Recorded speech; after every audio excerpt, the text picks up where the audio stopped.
In 2015, an asteroid carrying an alien race, called the Mimics, has crashed in Europe. Series of fragmented news broadcasts describes how an asteroid carrying aliens devastated the continent in a deadly war. Extraterrestrial race, the Mimics, have taken over continental Europe. Losing battle after battle, 5 years later, the United Defense Force has only finally managed one victory, at Verdun, utilizing new mechanized jacket, combat suits. But has managed to hold the Mimics at the English Channel. UK Special Forces soldier, Sergeant Rita Vrataski, Emily Blunt, is hailed as the Angel of Verdun after killing hundreds of Mimics single-handedly. She becomes an instant icon and a recruiting boon for the human military as the United Human Armies prepare to use the momentum at Verdun to commit all their forces in a multi-pronged final assault on Europe. One of the talking heads on the newsreels telling Vrataski's story and boosting the war effort is Major William Cage, Tom Cruise, of the U.S. Army. Cage awakens from a doze on a helicopter trip to London the morning before the invasion of France is set to take place. He meets with the commander of the Western Allies, General Brigham, Brendan Gleeson, assuming the general wants Cage to help him boost his public image or prepare for a post-war political career. Instead, General Brigham, head of the UDF, orders Major William Cage, who was a college ROTC cadet and majoring in advertising, a public affairs officer with no combat experience, to accompany the first wave of Allied troops to land in France and provide ground coverage for the media to cover the next day's massive assault on France. Cage tries all of the tricks he can think of to avoid the order to embed with combat units and avoid deployment, ending with an effort to blackmail the general using his media skills. Objects to the dangerous assignment and threatens to put the blame on Brigham if the landing fails. The general agrees that Cage won't film the invasion but orders Cage arrested. Cage attempts to escape, but the guards taser him, rendering him unconscious. He wakes up on a pile of duffel bags in the afternoon, handcuffed at Heathrow Airport, which has become a huge military base and the jump-off point for the invasion of the continent. He has been demoted to private, labeled a deserter, and assigned to J Squad under the command of Master Sergeant Farrell. A sergeant kicks him and calls him maggot before Farrell, Bill Paxton, takes over. Sergeant Farrell has orders received from General Brigham that describes Private Cage as a deserter who has impersonated a major. Cage is assigned to a band of oddball soldiers, J Squad, who are caught gambling while playing poker by Farrell when Cage is introduced to them. Farrell forces J Squad to eat the cards they are gambling with and then instructs them to get Cage ready to deploy with them tomorrow. Cage is immediately taken by the squad for physical training, PT. The next day Cage is a nervous wreck. He is given a battle suit, but the members of J Squad won't teach him how to use it, including how to disable his weapon safe mode, because they believe he will just die quickly. As they are about to drop from aircraft onto the French coast, the back of their aircraft is struck by an enemy weapon, and the squad drops prematurely.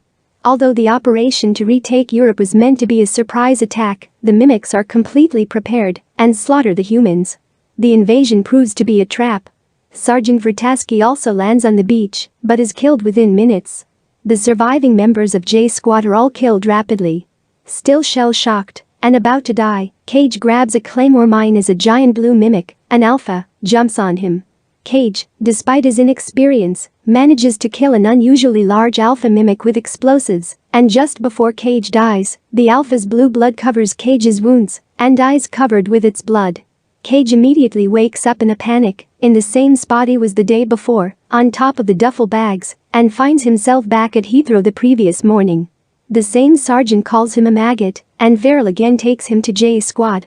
Despite his desperate attempt to explain that the Mimics will ambush the entire invasion, nobody believes him that the invasion is doomed. Cage, stuck in a time loop, repeats the loop of dying on the beach. He is repeatedly deployed and dies in a variety of ways, only to wake up again and again on the duffel bags.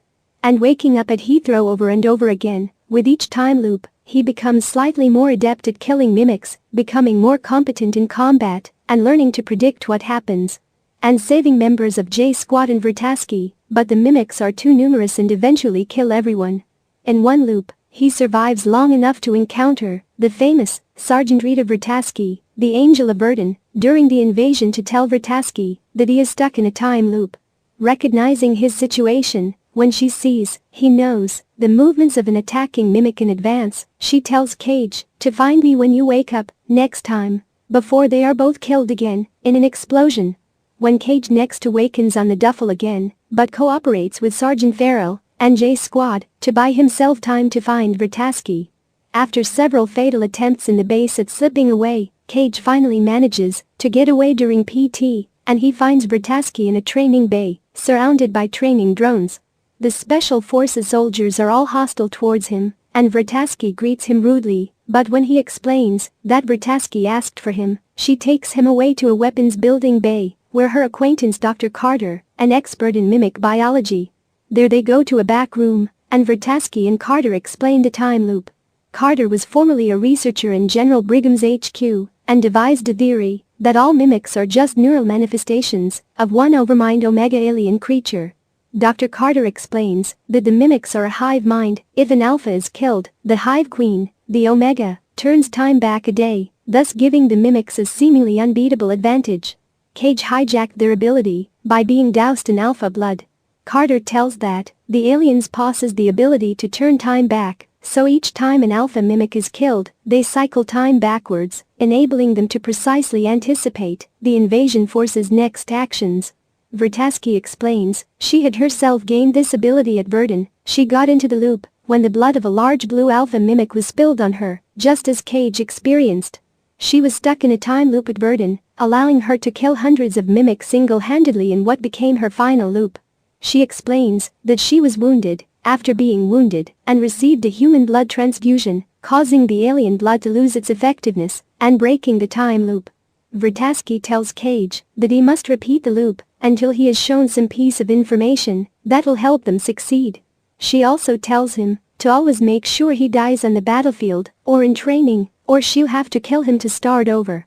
Carter created a device that could locate the Omega if it is stabbed into an alpha mimic, but no one believed his theory, and he was demoted and relegated to a mechanical repair unit.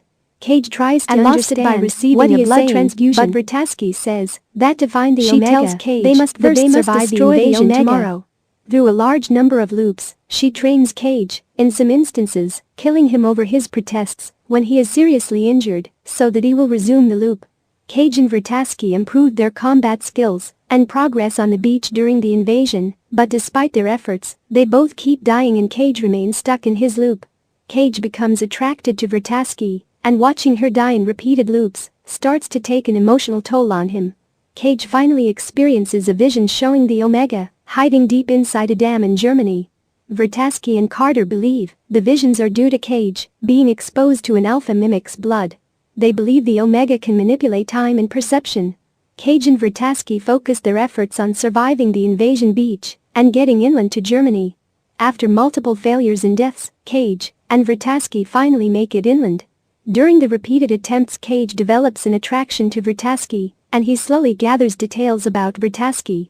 In one loop, Vrataski tells Cage that she had a boyfriend at Verdun who she watched die 300 times until she could no longer loop, and he was dead for good. After they find a helicopter at a farmhouse, Vrataski realizes Cage is trying to coax her to stay in the farmhouse, while he goes alone and confronts Omega.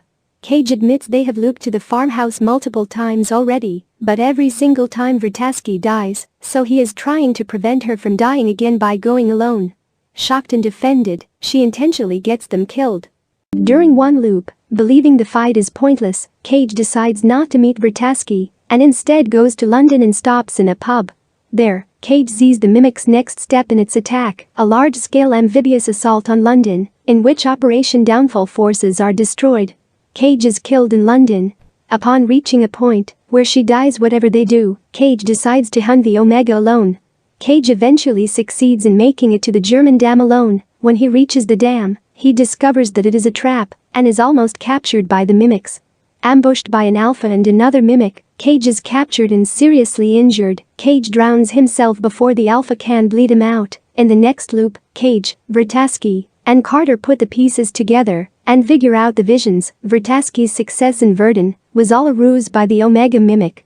The Omega had let the humans win at Verdun in order to lure the humans into invading Europe, where all the human armies would be ambushed and annihilated. With no other leads, the device Carter made which got him fired is their last chance. Vrataski and Cage switch focus to getting the device, which is at Whitehall in a safe in General Brigham's office. They infiltrate the Ministry of Defense to obtain a prototype, built by Carter, that can locate the Omega. After numerous loops, Cage finally persuades General Brigham to give him the transponder. Brigham relents and gives them the transponder before sending troops after them as they attempt to escape by car. As they escape, Vrataski stabs the transponder into Cage's leg. Cage sees the true location of the Omega deep under the Louvre Museum in Paris. As they attempt to escape from the Allied headquarters, their car is stopped by a soldier in a mechanical jacket, and the airbag knocks out Vrataski before she can kill Cage. Cage awakens strapped to a hospital gurney, under arrest. He sees that he is receiving a blood transfusion and realizes that he can no longer loop in time. Vrataski helps Cage escape, but without the ability to loop in time again, and only several hours before the doomed invasion, Cage decides to recruit the Misfit J Squad to help them get to Paris and to help destroy the Omega before the invasion begins. Cage's now intimate knowledge of J Squad and Vrataski's credibility convinces J Squad to accompany them. They steal an aircraft and fly to Paris, where the other soldiers sacrifice themselves so Cage and Vrataski can get into the Louvre. Once in the vicinity of the Louvre, the mimics attack their aircraft. They must avoid killing the Alpha mimic guarding the Omega, because that'll cause the Omega to reset time, so all the team members are told to take one for the team, that is, to accept death, and not try to kill any Alpha mimic in case they find themselves with one face to face. In the ensuing firefight, half of J Squad are killed. Cage, Vrataski, and 3 remaining J Squad members decide to use the remaining engine power to slide the aircraft into the Louvre. Once inside, they plan to use grenades to destroy the Omega. The rest of J Squad sacrifice themselves in the slide, and Cage and Vrataski make it into the museum. Once there, Vrataski tells Cage she will distract the Alpha mimic while he attempts to drop a belt of grenades onto the Omega, which is underwater deep under the Louvre. Vrataski tells him that neither one of them will survive the ordeal and kisses him, telling him that she wishes she had more time to get to know Cage better, thank him for getting her as far as he did. Vrataski leaves to distract the Alpha mimic. After a brief chase, the Alpha catches and kills Vrataski. The Omega senses Cage and dispatches the Alpha to kill Cage.